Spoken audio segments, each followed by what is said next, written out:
Let go of regrets in 10 minutes. Buddhist wisdom for seniors. Have you ever found yourself lying awake at night, thinking about mistakes from the past? Perhaps words you wish you had spoken, or words you wish you had not. Decisions that changed your path. Moments of regret that still echo in your heart. If so, you are not alone. Many of us, especially as we grow older, carry a heavy suitcase filled with what ifs and if onlys. But what if I told you, you could set that suitcase down right now? In just 10 minutes, together, we will explore how Buddhism teaches us to release regret, and how doing so opens the door to peace, joy, and freedom in your golden years. Take a deep breath with me, and let us begin. Regret is a curious thing. It is the mind's way of replaying the past, as if turning the same scene of a film over and over again, hoping for a different ending. But the past is like a film already recorded. No matter how many times you replay it, the story does not change.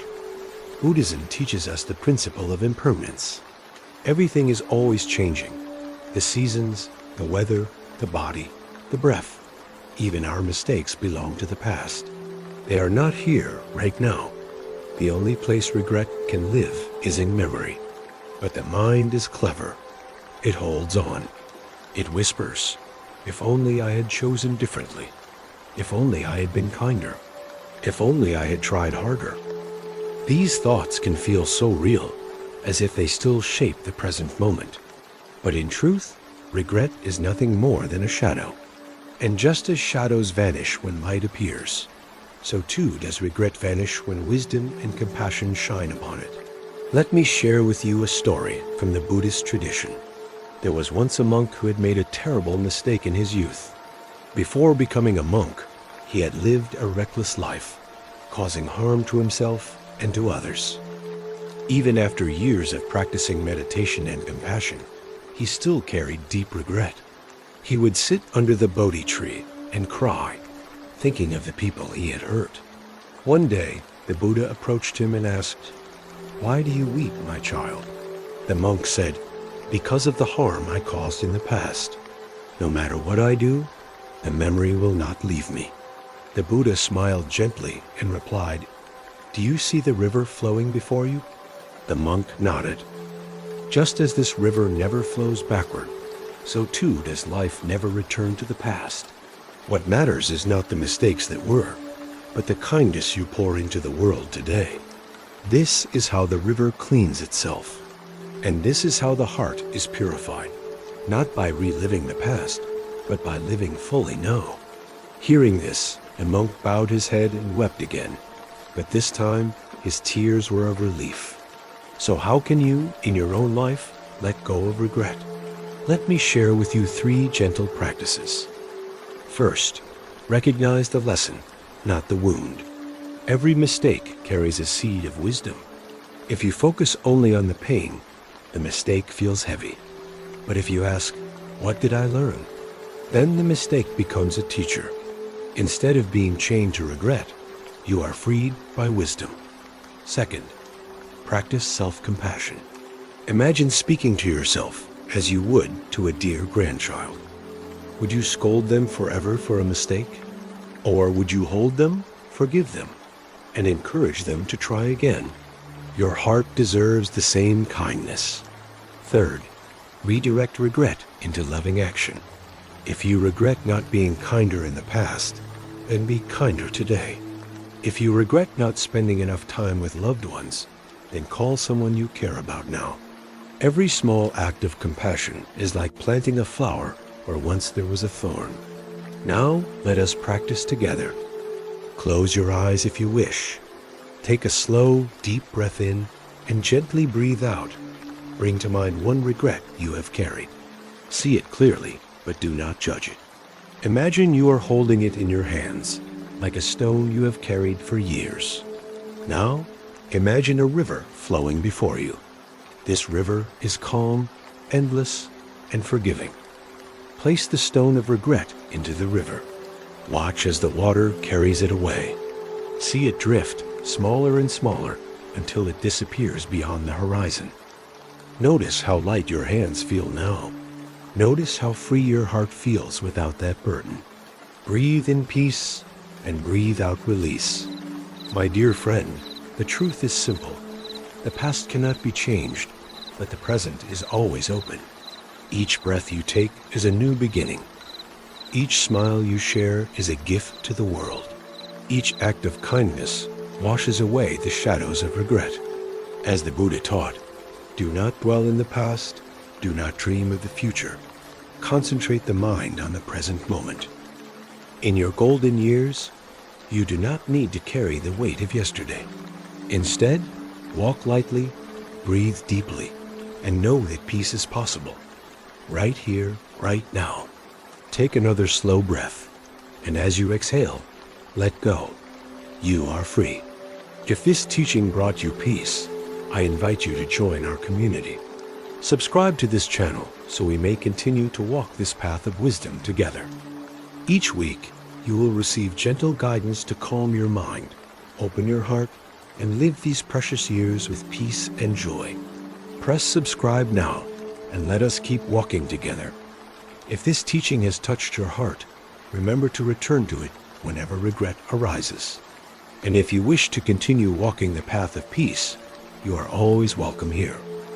Until we meet again, may you be happy, may you be healthy, may you be safe, and may you live your remaining days with a heart free of regret.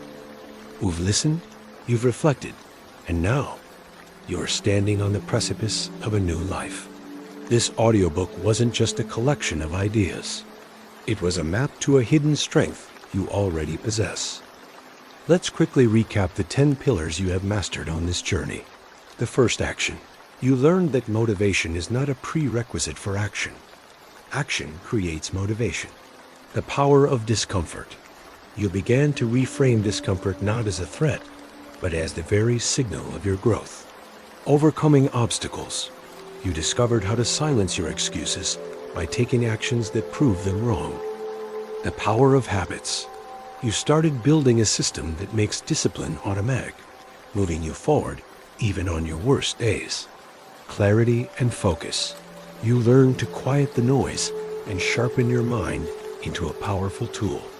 Resilience and adaptability. You accepted that failure is not the end of the journey, but a necessary step on the path to mastery. The impact of relationships. You understood how your environment and your tribe can either hinder or propel your progress. Purpose and meaning. You connected your hard work to a deeper why, transforming a grind into a pilgrimage. The path to prosperity. You began to see discipline not as a punishment, but as the engine of a truly abundant and meaningful life. Maintaining the transformation. You embraced your new identity as a person who can do hard things, securing this change for life. And now, for your personal manifesto, I want you to make a promise to yourself. Not a promise of perfection, but a promise of consistency. Repeat these words, silently or out loud. I am not a victim of my thoughts. I am the master of my actions. I will not wait for motivation. I will create it with a single step. I will embrace discomfort, for it is the sound of my growth. My habits are my destiny, and I choose to build them with intention. When I fall, I will not stay down. I will learn, I will adapt, and I will rise. My purpose is my compass, and my discipline is my unwavering guide. I am not just doing hard things. I am building a life of meaning and prosperity. I am becoming the person I was always meant to be. This is not the end of a book. It is the beginning of a life. A life where your potential is not a dream, but a daily reality. A life where your biggest goals are not just possibilities, but inevitable outcomes of your consistent effort. Remember, the world is full of people who have big dreams, but are held back by the fear of doing the work. You are no longer one of them. You now possess the keys to a life of true freedom, the freedom that comes from knowing you are in control of yourself.